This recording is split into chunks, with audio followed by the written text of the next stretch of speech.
Hi all, Dmitry is here and welcome to my next video about the siren detector. In previous videos we have created a siren detector itself and optimized it for the runtime speed. However, detection quality is still far from perfection. Here we have some current problems. First of all, is the detection quality. Non-siren sounds can be detected as the sirens, and some sirens are not detected. One of the reasons for that is quite modest dataset we start with. Let's build a system to augment this dataset with the live data collected by our detector script. So here how this data collection system will look like. We have a detector script that will select and save samples. Then we will have sample labeling, let's say sorting. We need to distinguish if there are actually sirens or not. And after this will be semi-automated process because it will be first automated, and as a last step it will be manual processing to ensure good labeling quality. And after that our training script will use data that we collected and labeled before, and it will use it for update the model, and I hope enhance detection quality.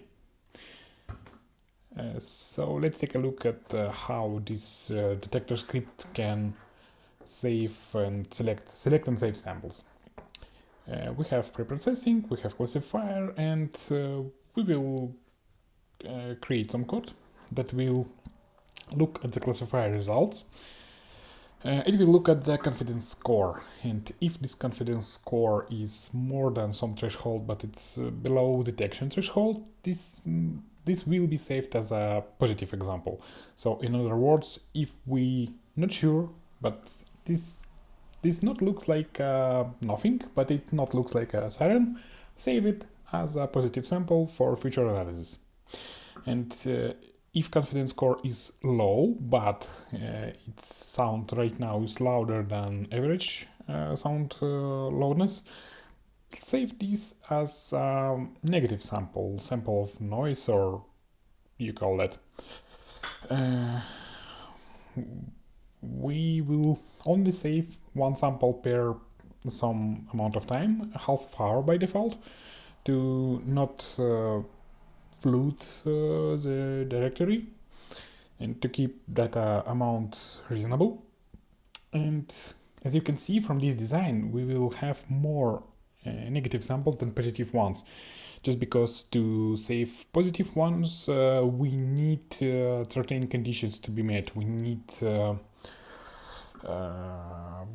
confidence score higher than something, and there will always be some sounds that louder than average. For example, some car passed by on the street, and so on and so on. So we will for sure have more negatives than positives, and in a future step we will need to balance the dataset. And when our detector script will select some samples for saving, it will save three files per each collected sample. It will save JPEG picture of the spectrogram, it will save binary tensor of the spectrogram, and actually only this tensor will be used by the training script, but we need other files to examine what do we have there.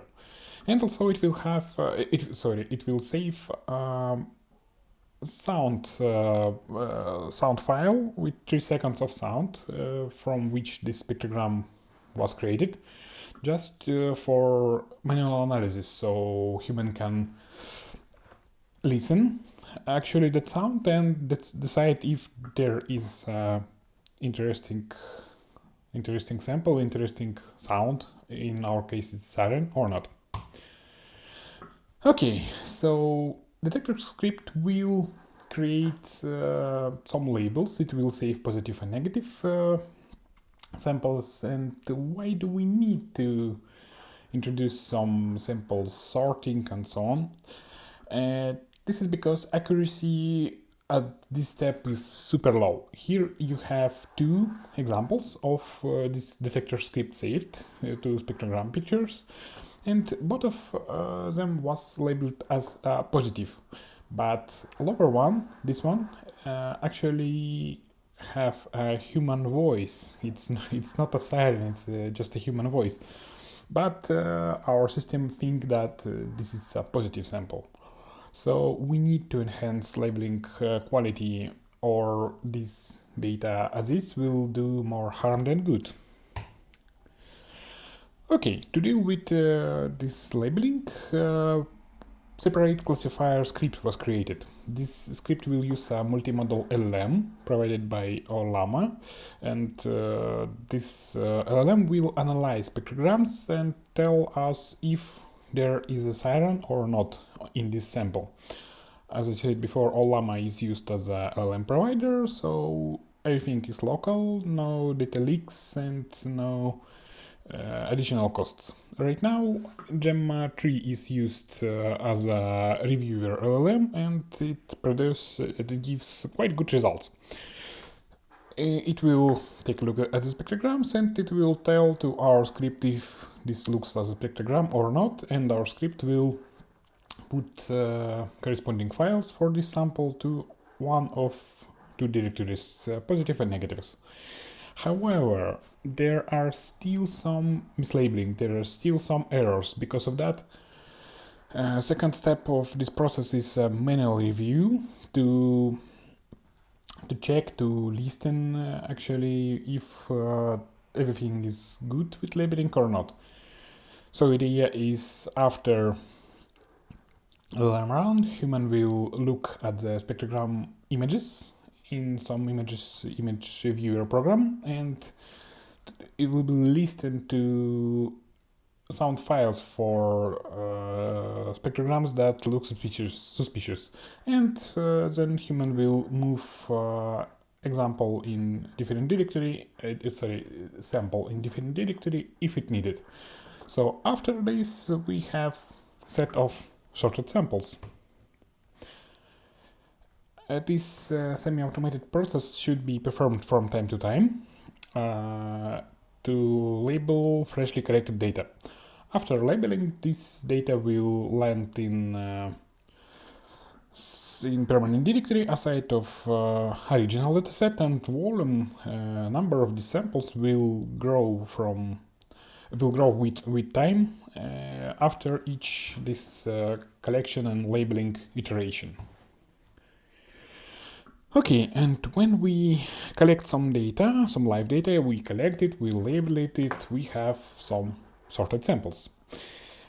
We can restart training script to update the model, and our training script will use only binary tensor files from these samples. It will merge them with original dataset, and it will balance it. What do I mean by balance?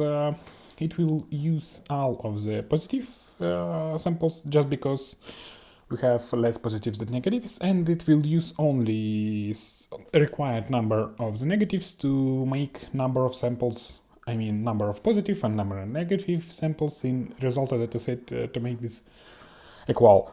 Why this is important? Because imagine a situation when you have just one siren sample and 1000 non-siren samples. In that case, neural network will always say no, there is no siren, because in that case it will have 99% of accuracy. So we have to have more or less same number of positive and negative samples.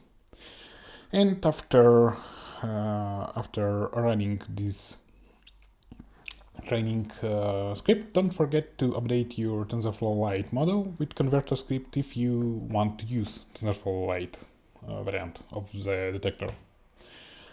Okay, with all that new components, we have this cycle, we have this process of collecting data,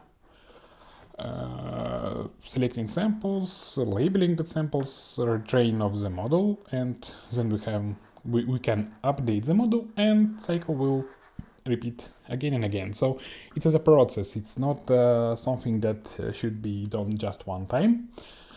And after that, we will get more and more collected live samples, and I hope we will, as the dataset will grow, we will hope we will get better and better detection quality. I really hope. So here we have some first results of this collection. This is graphs from training process from the TensorFlow training. Here we have a regional dataset plus 1 week, and a regional dataset plus 2 weeks. So one difference that you can see is we have some noise. We have more noise with augmented data than with a regional dataset. It's just because we have different samples here. We have samples from home appliances. We have samples from different types of cars and buses passed by, and all of that was not included in the regional dataset. So because of that, network have more things to learn, and precision and loss may be not so perfect like with the regional dataset, just because we have more diversity. But you may see that loss may be sometimes higher than in a regional dataset, and we didn't have some magic. We didn't have miracles here. We don't have perfect graphs after 2 weeks of collecting samples. Why do we have a situation like this? So let's take a look at the logs of neural network training, and here we have only 6 positive data samples collected after 2 weeks. Yes, this is quite rare. This is quite rare events, and we have lots of negative samples collected, just because noisy events happen more often than siren, and we use only part of them. But after all, we have only 1.5% of data of what we have in a regional dataset. We have only 1.5%, and about 30% of negative data. So this data collection process takes time. It needs some time to collect more and more samples. From now, I can see that the detection quality is enhanced a bit, but actually not much. So as I said before, this is a process, and we need to give it some time. We need to make it run for a while. I don't know for how much, because it's not about just time, it's about events on the streets, and we cannot predict this actually. But this is a process, and after we will collect more and more data, number of samples eventually will be comparable to what we have in a regional dataset, and I guess, I hope this will change the situation with our detection quality. So here are some results, some conclusions.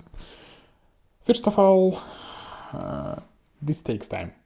We can mitigate small original dataset problem with this technique, but we need to collect our dataset, and yeah, this takes time. And one important moment: if there was some bias in original dataset, this will affect confidence score, and we collect positive samples with our confidence score. As you remember, we need confidence score to be higher than some threshold, and for example, if our original dataset is not allowing us to detect some types of siren, we will never get that confidence score high enough to save the sample and to enhance the dataset in that aspect. So this might be a problem. You need to watch it in runtime. You need to watch which data it saves, and maybe find some other ways to detect positive samples. And as I said before, this is a process. This is not one-time, one-shot action. You have to keep it on. You have to filter dataset manually from time to time. And I hope after some time you will get dataset big enough to make this work better. If you have some thoughts, comments, please write them down in the comment section. Thank you for watching and happy tinkering with neural networks. Thank you. Have a nice day. Bye.